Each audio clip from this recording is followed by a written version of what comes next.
علیکم وعلیکم السلام ورحمۃ اللہ وبرکاتہ۔ الحمد لولیہ والصلاة علی نبیہ وعلی آلہ وصحبہ اجمعین، اما بعد فاعوذ باللہ من الشیطان الرجیم، بسم اللہ الرحمن الرحیم۔ یا ایہا الذین آمنوا اتقوا اللہ وکونوا مع الصادقین، وقال النبی صلی اللہ تعالی علیہ وسلم اتقوا فراست المؤمنین فإنہ ینظر بنور اللہ، او کما قال النبی صلی اللہ تعالی علیہ وسلم۔ آئیے محبت و عقیدت کے ساتھ بارگاہ نبوت و رسالت میں درود مبارکہ پیش کریں۔ اللہم صلی علی سیدنا و سندنا و شفیعنا و نبینا مولانا محمد بارک وسلم، صلو علیہ الصلوۃ والسلام علیکہ یا رسول اللہ صلی اللہ علیہ وسلم۔ مومنوں، خوش عقیدہ سنی جنتی مسلمان بھائیوں، درود تو ہمارا وظیفہ بھی ہے، ہمارا مقدر بھی ہے نا، تو درود اس شان سے پڑھیے کہ اپنے تو اپنے پرائے بھی دیکھیں نا تو کہہ اٹھے کہ محمد کے دیوانوں کا جلسہ ہو رہا ہے۔ آواز بلند پڑھیے، اللہم صلی علی سیدنا و سندنا و شفیعنا و نبینا مولانا محمد بارک وسلم، صلو علیہ الصلوۃ والسلام علیکہ یا رسول اللہ صلی اللہ علیہ وسلم۔ آج کا یہ عظیم الشان دینی، مذہبی، نورانی، عرفانی، حقانی، لاسانی مجلس، جس میں ہم اور آپ مشترکہ طور پر شرکت کی سعادت حاصل کر رہے ہیں، ہم کول سٹی کے زندہ دل نوجوان ساتھیوں کو سلام کرتے ہیں کہ جنہوں نے کم وقت میں اس مجلس کا اہتمام کیا، اور سب سے بڑی بات، اس مجلس کا اصل اصول جو منسوب کیا وہ غوث اعظم کے طرف اور ایصال ثواب کی نیت ہے تو اس محسن کے بارگاہ کی طرف کہ جس محسن نے ہمیں ہمارے ایمان و عقیدے کی کھیتی کو کبھی سوکھنے نہیں دیا۔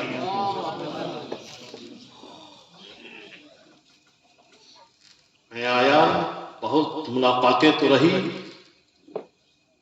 ہمارے ساتھ ہمارے دو مہمان بھی ہیں، ایک طرف حضرت علامہ مولانا مفتی منصور انور صاحب کے بلا، مخلص گرامی قدر عالی جناب غلام محمد رضا صاحب۔ جب آئے تو یہاں پر جب یہ پتا چلا کہ امام صاحب کے ایصال ثواب کے لیے یہاں کے نوجوانوں نے مجلس کا اہتمام کیا، ان کے بھی خوشی کا ٹھکانہ نہیں۔ اللہ اکبر، اس سے بڑھ کر کامیابی کی ضمانت اور کیا ہو سکتی ہے؟ ابھی جیسے علامہ الحاج اسرار قادری صاحب نے بتایا کہ لوگ اپنے باپ کا فاتحہ دلانے تک کو تیار نہیں ہوتے، یہاں تو الحمدللہ اس محسن کو بھلانے کی بات تو دور کی بات ہے، یاد بھی کر رہے ہیں تو اسی مجلس سے لگا کر۔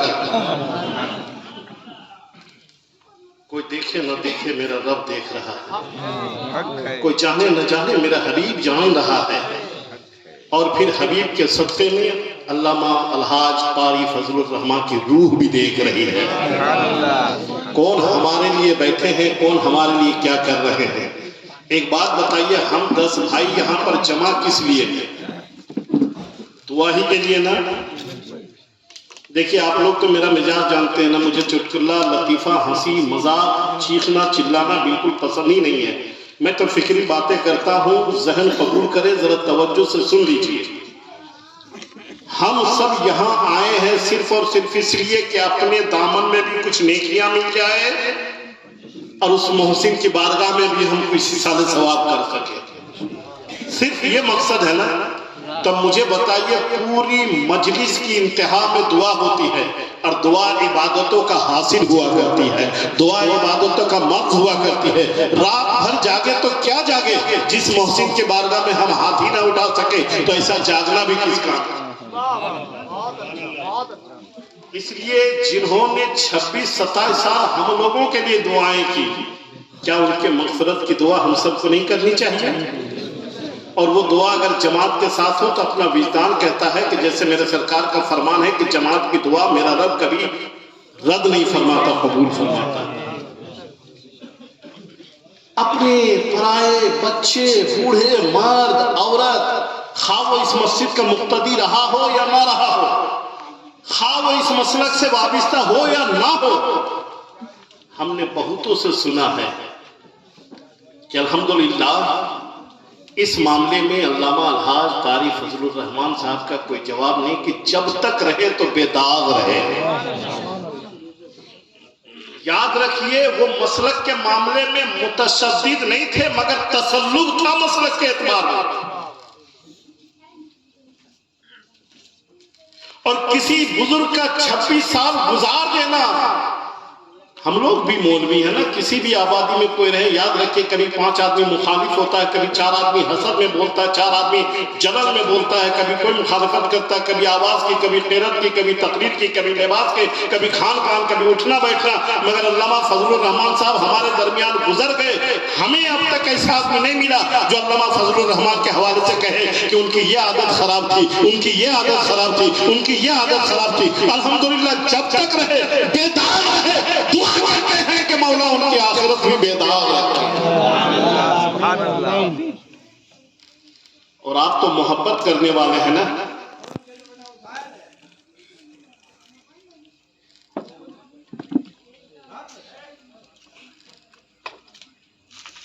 یہ فون میں باتیں کر رہے ہیں کہ گالیاں دے رہے ہیں کسی کو؟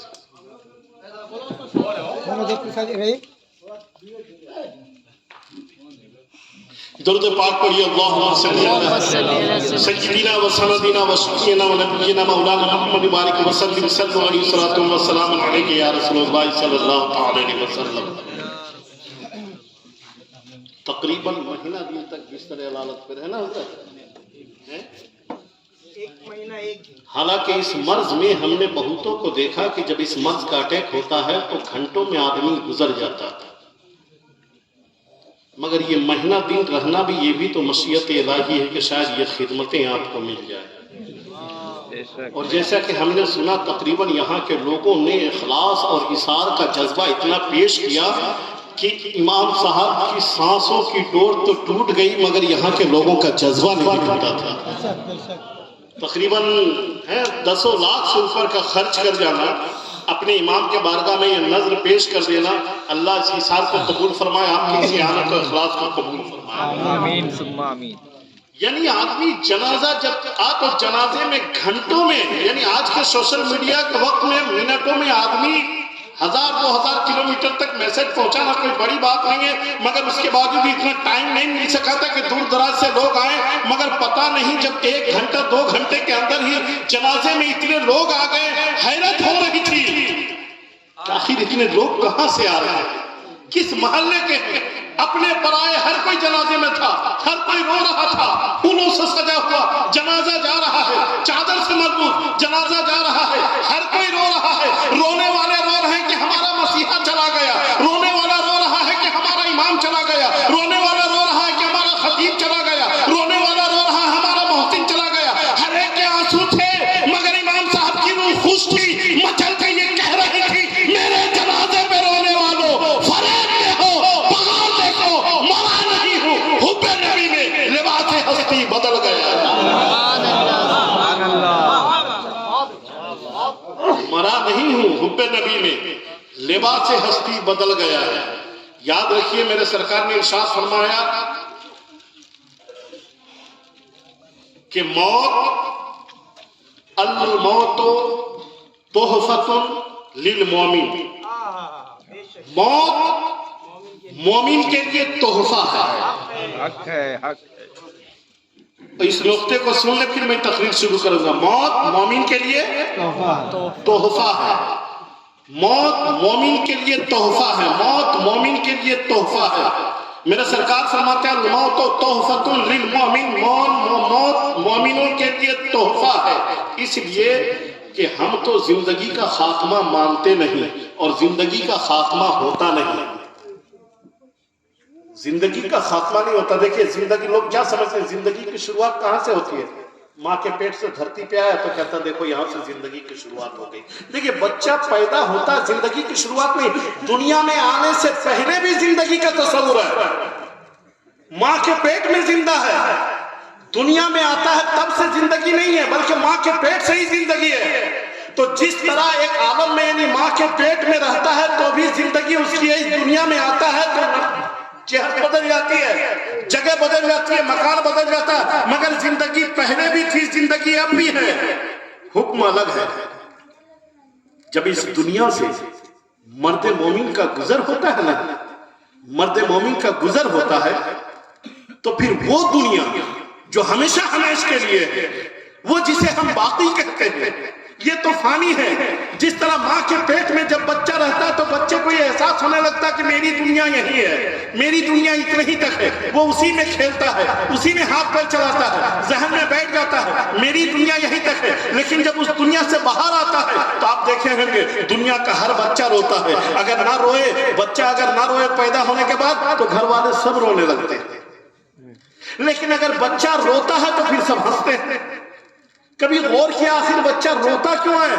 اس لیے روتا ہے کہ بچے کو لگتا ہے کہ ہمیں اپنی دنیا سے الگ کیا جا رہا ہے، بچے کو لگتا ہے ہمارا حق چھینا جا رہا ہے، ہم جس دنیا میں تھے اس دنیا سے ہمیں الگ کیا جا رہا ہے۔ لیکن جب اس دنیا میں آ کے رہتا ہے نا، پھر یہ دنیا ہے، چاہے 10 گھنٹے کی رہے، 10 سال کی رہے، یا 60 سال کی رہے، یا 100 سال کی رہے، یہ زندگی تو ہوتی ہے، مگر اس کے بعد موت کا ذائقہ چکھنے کے بعد جب عالم برزخ میں اس دنیا میں جاتا ہے تب پتا چلتا ہے وہ دنیا جو ہے وہ بھی ایک لیمیٹڈ ایریا تھا، ایک محدود زندگی تھی، وہ بھی میرا اصلی ٹھکانہ نہیں تھا۔ اللہ حجاب اٹھا دیتا ہے، پھر تحت الثری سے لے کر سدرۃ المنتہا تک، قوس و قزح تک تمام حجابات اٹھائے جاتے تھے۔ دنیا سے جب کوئی مومن کی گزر ہوتا ہے، جب روح لے کے فرشتے جاتے ہیں تو پھر حجابات سب اٹھا دیے جاتے ہیں، موت کی چادر صرف ہٹانے کے لیے ہے۔ اس عالم میں جب قدم رکھتا ہے تب پتا چلتا ہے حقیقی دنیا یہی ہے۔ تو اس وقت دیکھتے ہیں جب ماں کے پیٹ سے پیدا ہوتا بچہ تو بچہ روتا ہے تو سب ہنستا ہے، اب دنیا سے جب آدمی گزرتا ہے تو سب روتے ہیں مگر اس کی روح ہنستی رہتی ہے۔ لیکن اگر وہ مرد مومن کی روح ہو تو، مرد مومن کی روح ہو تو، اور موت زندگی کا خاتمہ نہیں ہے۔ اگر میری آواز دور دراز تک بھی جا رہی تو لوگ سنیں، موت زندگی کا خاتمہ نہیں ہے۔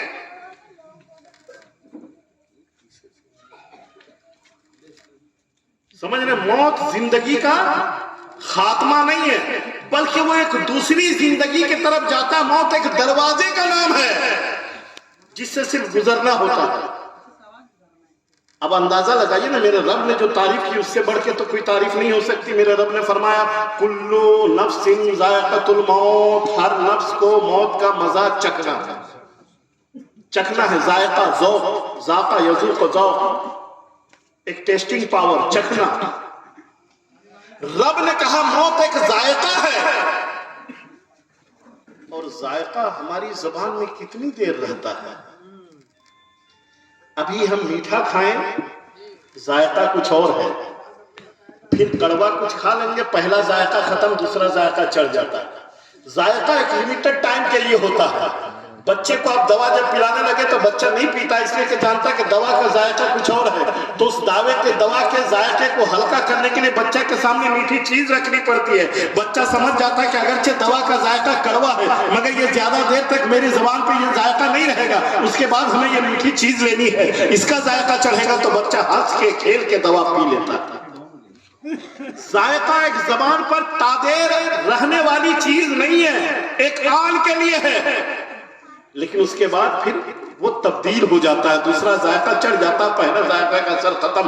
موت اسی ذائقے کا نام ہے، زندگی کا خاتمہ نہیں ہے۔ ہم تو مسلسل سفر میں ہیں، فرق اتنا ہے کہ موت ایک ذائقہ ہے، اس ذائقے کی چادر ہٹ جانے کے بعد ہم اس منزل پہ پہنچ جاتے ہیں جہاں کا ذائقہ ایسا چڑھتا ہے پھر کبھی کوئی دوسرا ذائقہ نہیں چڑھتا۔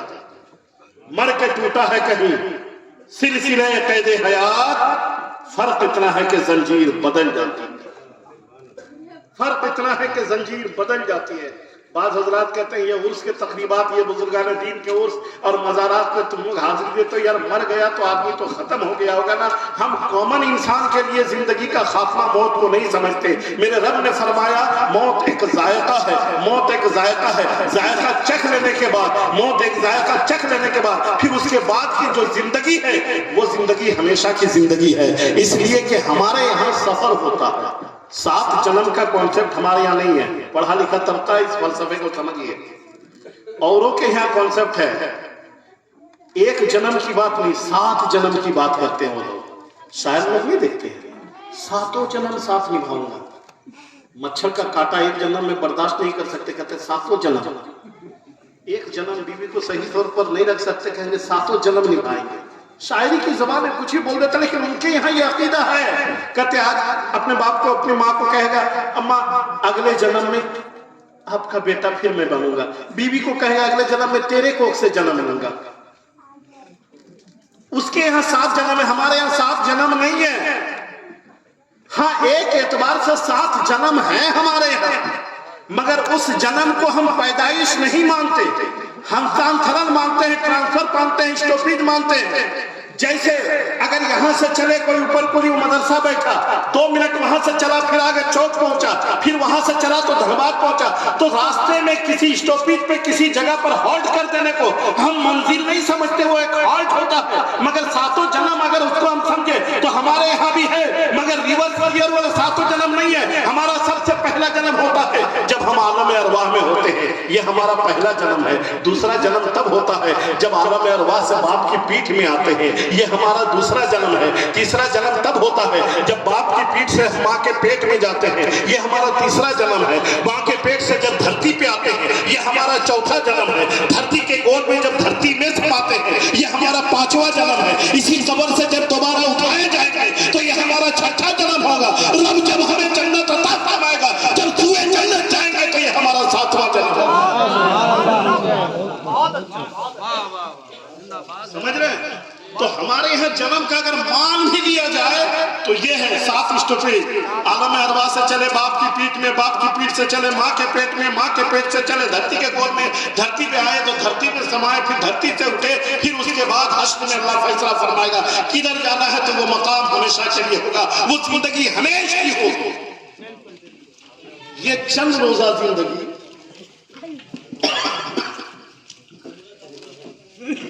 بس اس لیے ہے کہ اللہ دیکھنا چاہتا ہے کہ یہ زندگی کون کتنی بہتر گزارتا ہے. وہ بعد والی زندگی اتنی ہی بہتر ہوگی جو اس زندگی کو جتنا بہتر گزارتا ہے. اور موت ذائقہ، اس ذائقے سے کوئی بچا نہیں ہے. یاد رکھیے گا ہم اہل سنت کے وکیل ہیں اور اپنے عقیدہ اور مسلک کی وکالت کرنا، ترجمانی کرنا ہمارا حق ہے، ہم کرتے ہیں، ہماری ذمہ داری ہے. بعض حضرات کہتے ہیں ہمارے اوپر دشنام ترازیاں کرتے ہیں. یاد رکھیے کوئی بھی نبی ہو، ولی ہو، پیر ہو، بزرگ ہو، شہید ہو، سعید ہو، امام ہو، مقتدی ہو، مؤذن ہو، عالم ہو، مفتی ہو، بادشاہ ہو، فقیر ہو، راجہ ہو، رنگ ہو، کسے باشد کوئی بھی ہو، بہرحال موت کا مزہ ہر کسی کو چکھتا ہے. میں بہت بڑی بات کہنے جا رہا ہوں. انبیاء اعظام کو بھی موت آنی ہے. میرے اعلیٰ حضرت فرماتے ہیں انبیاء کو بھی موت آنی ہے، مگر ایسی کہ فقط آنی ہے ایک آن کے لیے. اس کے بعد زندگی میں جب ادھر قدم رکھتے ہیں نا تو پھر تمام حجابات اٹھا لیے جاتے ہیں. میرے سرکار اسی لیے فرماتے ہیں الموت جسر یسیل الحبیب علی الحبیب. موت ایک ایسا پل ہے جس سے گزر کر ایک دوست دوسرے دوست سے ملاقات کرتا ہے. زندگی کے 26 سال آپ نے اٹھنا بیٹھنا امام صاحب کا دیکھا، ہنسنا کھیلنا سونا جاگنا، زندگی کے تمام لمحات کو اپنے نظروں پہ قید کیا. انصاف سے بتائیے جب زندگی میں بے داغ رہے تو خدا کی رحمت سے امید ہے کہ پروردگار عالم آخرت میں بھی بے داغ اٹھائے گا. اور یہ جو محبتوں کا ثبوت آپ لوگوں نے دیا، یہ محبت ضائع نہیں جائے گی، یہ ضائع نہیں جائے گی. حضرت تشریف فرما ہے، علماء سے آپ نے سنا ہوگا، میرے سرکار فرماتے ہیں دنیا میں رہ کر جو انسان جس سے محبت کرتا ہے نا، کل حشر کے میدان میں اللہ حشر بھی اس کے ساتھ فرماتا ہے، حشر بھی اس کے ساتھ فرماتا ہے. دنیا میں رہ کر جو انسان جس سے محبت کرتا ہے، ارے ہم سنیوں کے مقدر ہیں، ہم محبت کرتے ہیں، نبی اعظم سے محبت کرتے ہیں، ہم محبت کرتے ہیں، صحابہ کرام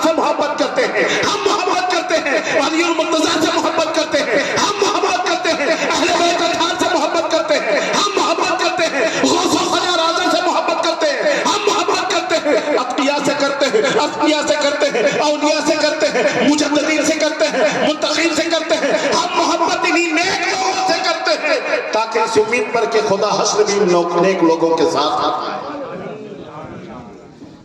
آپ کو معلوم ہونا چاہیے کہ حضرت علامہ قاری الحاج فضل الرحمان صاحب قبلہ خود تو بے داغ چھوی رہی ان کی، بے داغ کیریکٹر رہا ان کا، یہ جس در سے وابستہ ہوئے تھے نا،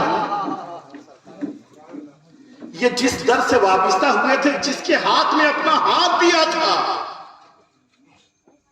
وہ سلسلہ دنیا میں تمام سلسلوں سے سب سے بڑا پاورفل سلسلہ۔ میں تمام سلسلوں کا احترام کرتا ہوں مگر یاد رکھیے سلسلہ قادریہ وہ سلسلہ ہے، خدا کی قسم میرے غوث اعظم فرماتے ہیں کیا ہوا تم گنہگار ہو تو تم نے پکار نہ سہی، میں تو اچھا ہوں، جو دنیا میں رہ کر مجھ سے محبت کرے گا میں اس کا بیڑا پار کروں۔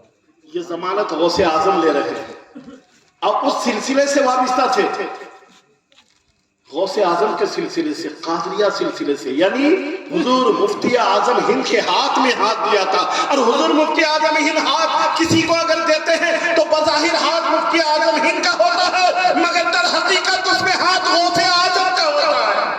سبحان اللہ۔ اسی لیے تم سینہ ٹھوک کے کہتے ہیں کہ الحمدللہ ہم قادری فقیر ہیں۔ ہاں کسی اجنبی جگہ پر اگر پہچان کرنا ہو نا کہ سامنے والا ادھر کا ہے کہ ادھر کا، کچھ مت بولیے، کہیے میں قادری فقیر ہوں، چہرے کا رنگ بدل جائے گا، اگر کھل گیا سمجھو اپنا ہے، چہرے کا رنگ جغرافیہ چینج ہو گیا تو سمجھو دوسرا ہے۔ اس لیے کہ قادری فقیر کہہ دینا کافی ہے، اور حضور مفتی اعظم ہند بالمشافہ ملاقات کراتے ہیں۔ آپ سیرت کی کتاب پڑھیں نا یار، کیوں نہیں پڑھتے؟ حضور مفتی اعظم ہند کے پاس ایک اسکول کا پڑھا لکھا لڑکا جو کبھی دین و مذہب سے صحیح طور پر وابستگی نہیں تھی، وہ پہنچا کہا کہ حضور ہمیں مرید ہونا ہے۔ غوث اعظم نے فرمایا بیٹا مرید ہونے کے لیے بڑا امتحان سے گزرنا پڑتا ہے۔ وہ نوجوان مصمم ارادہ کر لیا کہ حضور ہم ہر امتحان سے گزر جائیں گے، آپ دعا فرمائیے۔ مفتی اعظم نے فرمایا بیٹا یاد رکھو ہر حال میں چاہے کوئی بھی کہے کسی بھی سچویشن میں، کسی بھی پوزیشن میں، کسی بھی حالت میں کبھی زبان سے جھوٹ نہیں بولنا۔ نوجوان تھا نا، بہت جلدی آبزرو کر لیا سرکار کی بات کہ حضور بالکل مصمم ارادہ کر لیا کہ میں جھوٹ نہیں بولوں گا۔ حضور مفتی اعظم ہند نے اپنے چادر مبارک جو رکھا کرتے تھے اس طرح اوپر رکھا، ہاتھ دیا چادر کو، اس لڑکے نے پکڑا، مفتی اعظم ہند نے اپنا ہاتھ دیا، چادر بھی ہے ہاتھ بھی ہے، مفتی اعظم ہند نے اوپر ہاتھ رکھا، کہا بیٹا کہو میں نے اپنا ہاتھ غوث اعظم کے ہاتھ میں دیا، میں نے اپنا ہاتھ غوث اعظم کے ہاتھ میں دیا۔ نوجوان نیا سبق تازہ پڑھا تھا، کیسے خلاف ورزی کرتا کہ بھائی میں نے اپنا ہاتھ مصطفیٰ رضا کے ہاتھ میں دیا، مفتی اعظم ہند کے ہاتھ میں دیا، کہاں غوث اعظم کی بات کر رہے ہیں؟ مفتی اعظم ہند نے کہا بیٹا صحیح میں آپ نے غوث اعظم کے ہاتھ میں ہی ہاتھ دیا ہے، آپ سچ بولو نا۔ کہ میں سچ ہی بول رہا ہوں، میں نے اپنا ہاتھ مصطفیٰ رضا کے ہاتھ میں دیا۔ حضرت سمجھاتے رہے کہ بیٹا تم سچ بولو، کہ حضور میں سچ ہی بول رہا ہوں، میرا ہاتھ مصطفیٰ رضا کے ہاتھ میں ہے، میں غوث اعظم کے ہاتھ میں ہاتھ دیا نہیں تو میں بولوں گا کیسے؟ بہت دیر تک حضرت سمجھاتے رہے لیکن بندہ ٹس سے مس ہونے کو نہیں ہے۔ حضرت میں نے ٹھان لیا ہے میں کسی بھی حال میں، کسی بھی پوزیشن میں، کسی بھی سچویشن میں، کسی بھی صورت میں جھوٹ نہیں بولوں گا، میں نے اپنا ہاتھ مصطفیٰ رضا کے ہاتھ میں دیا۔ مفتی اعظم ہند سمجھ گئے معاملہ کیا ہے، اس لڑکے کے جمود کو بھی سلام کر رہے ہیں، استقامت کی بھی سراہنا کر رہے ہیں، لیکن لڑکی کا خیال بھی بتانا ہے۔ اللہ اکبر۔ حضور مفتی اعظم ہند نے وہی چادر جو ہاتھ پہ تھاما تھا اٹھایا اور اس لڑکے کے سر پہ رکھ دیا، اپنے سر پہ رکھ دیا اور ہاتھ نیچے دیا۔ کہا بیٹا سچ بولنے کی عادت ہے؟ کہاں سچ بول رہا ہوں۔ کہا بیٹا بولو میں نے اپنا ہاتھ مصطفیٰ رضا کے ہاتھ میں دیا۔ لڑکا کہتا ہے میں نے اپنا ہاتھ غوث اعظم کے ہاتھ میں دیا۔ کہا کہ نہیں تو کہو مصطفیٰ رضا کے ہاتھ میں دیا۔ کہا میں نے اپنا ہاتھ غوث اعظم کے ہاتھ میں دیا۔ کہا تو کہہ رہا ہے میں سچ بولوں گا۔ کہ حضور میں تب بھی سچ بول رہا تھا، میں اب بھی سچ بول رہا ہوں۔ اسی کو میرے سرکار نے فرمایا اتقوا فراست المومنین، مومن کی فراست کی نظر سے ڈرو، اس لیے کہ یہ اپنی نظر سے نہیں خدا کے نور سے دیکھتا ہے، خدا کے نور سے دیکھتا ہے۔ فلسفہ ولایت اور مقام ولایت کو یہ نابالغان معرفت کیا سمجھے؟ یہ نابالغان معرفت کیا سمجھے؟ اپنے اکابرین کی کتابیں صحیح طور پر پڑھے ہوتے تو ان اختلافات کا حل نکل جاتا. مجمع اس بات کا متحمل نہیں، ورنہ ریفرنس بھی دیتا ہے، کوٹ بھی کرتا ان باتوں کو کہ ہم اگر غوث اعظم کو غوث اعظم کہتے تو تھوتنی لٹک جاتی ہے. تم نے ایرے غیرے نتھو خیرو بدھو کو غوث الاعظم دستگیر اعظم لکھا تو ہم کبھی کچھ بولنے نہیں گئے. ہم تو الحمدللہ اسے غوث اعظم کہتے ہیں جسے غوث اعظم علی المرتضیٰ نے بنایا ہے. ہم تو اسے غوث اعظم کہتے ہیں جسے غوث اعظم کی بشارت میرے مصطفیٰ نے دی ہے. ہم تو اسے غوث اعظم کہتے ہیں جسے غوث اعظم دستگیری کا حق اللہ نے دیا ہے. اور ہم ان کے یہاں بھی مانا جاتا ہے. فرق اتنا ہے کہ جو چھپا ہے اسے مارکیٹ میں چھاپتے نہیں ہیں، چھپا کے رکھتے ہیں. یاد رکھو غوث اعظم شخصیت کا نام ہے. غوث اعظم تک پہنچنا تو دور کی بات ہے، ایک عام مومن کے روح کا جلوہ دیکھ لو نا. ہم نے کہیں گے کہ زندگی کا خاتمہ یہ موت نہیں ہے، بلکہ موت کے بعد تو زندگی کے اور مراتب درجے بلند ہو جاتے ہیں. اس لیے کہ تمام حجابات اللہ اٹھا لیتا ہے، پھر تو وہ جنت کو ملاحظہ کرتا ہے، عرش و کرسی کو بھی دیکھتا ہے. ارے زندگی میں دیکھتا ہوتا تو اتنا ہی تک دیکھتا جہاں تک نظر کی بصارت کام کرے.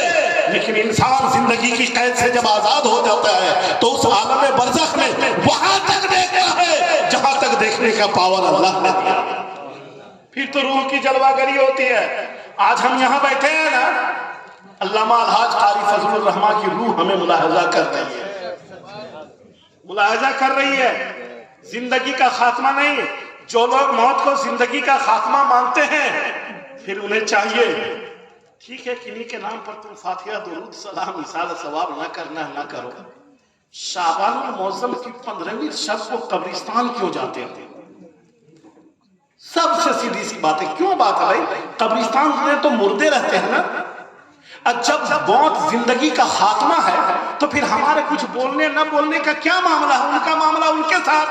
کہتے نہیں سرکار گئے تھے. معاملہ سرکار گئے تھے یا مت دیکھو. میں پوچھنا چاہتا ہوں سرکار گئے کیوں تھے؟ اگر مرنے کے بعد رشتہ ختم ہوتا تو پھر یہ شعبان المعظم کی 15ویں رات کی 15ویں شب کو ہر کوئی، میں کنہیں کا نام نہیں لیتا ہوں، یہ الگ بات رہی گفتگو میں کنہیں کو اپنا کردار سمجھ میں آئے تو ان کی ذمہ داری ہے. ہر کوئی 15ویں شب میں قبرستان ضرور جائے گا. سال میں ایک ہی بار صحیح بھائی. سال میں قبرستان میں ایک قبر تو نہیں ہوتی ہے نا، ہزاروں قبریں. یہاں کی قبرستان ہورلا بھی.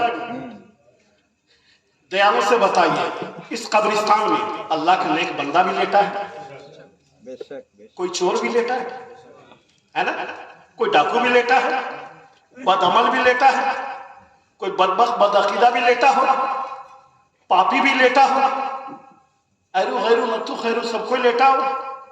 مگر شعبان المعظم کی 15ویں شب کو جاؤ اور جا کے فاتحہ پڑھو. چور ڈاکو کی قبر میں جا کے فاتحہ پڑھو تو ٹھیک ہے، ہم کسی اللہ کے نیک بندے کے قبر میں حاضر ہو کے فاتحہ پڑھ دیں تو تم ہمیں قبر پجوا کہتے ہو. ہم قبر پجوا نہیں ہے، ہم اس نور کے عاشق ہیں جو قبر کے اندر وہ جو چمکتا ہے. ہم اس نور کے عاشق ہیں، مٹی کے ڈھیر کے عاشق نہیں ہے. الحمدللہ زندگی جس کی جتنی بہتر ہوتی ہے اللہ قبر کی زندگی اس بندے کے لیے اتنی بہتر رکھتا ہے، اتنی بہتر رکھتا ہے. مر کے ٹوٹا ہے کہیں سلسلے قید حیات، فرق اتنا ہے کہ زنجیر بدل جاتی ہے. کتاب کا نام بھی میں بعد میں لوں گا، رائٹر کا نام بھی بعد میں لوں گا تاکہ سسپینس بنا رہے. اپنی کتاب میں جب لکھنے کی باری آتی ہے نا تو غوث اعظم کے حوالے سے لکھتے ہیں، اور غوث اعظم کے ولایت کے مقام کو بتانا جب ہوتا ہے تو کہتے ہیں صوفیاء اعظام نے نفس کی جو قسمیں بتائی ہیں. پڑھا لکھا طبقہ اس لیے علمی گفتگو کر رہا ہوں، ورنہ مجھے ہنسانا بھی اچھی طریقے سے آتا ہے، کھلانا بھی اچھی طریقے سے آتا ہے. میں ایسی تقریر کر دوں کہ ہر گوشے سے نعرہ لگ جائے، مگر اس کا کوئی حاصل نہیں ہے. کسی ایک آدمی کے ذہن میں بھی بات اتر گئی تو میں سمجھوں گا اپنی محنت وصول ہے. مقام غوثیت کو بیان کرتے ہوئے لکھتا ہے کہ صوفیاء نے نفس کی سنیے گا ذرا، کہتے ہیں صوفیاء نے نفس کے تو اقسام بہت سارے بتائے ہیں، الحاصل میں یہاں 3 قسموں کی بات کرتا. وہ شخص لکھتا ہے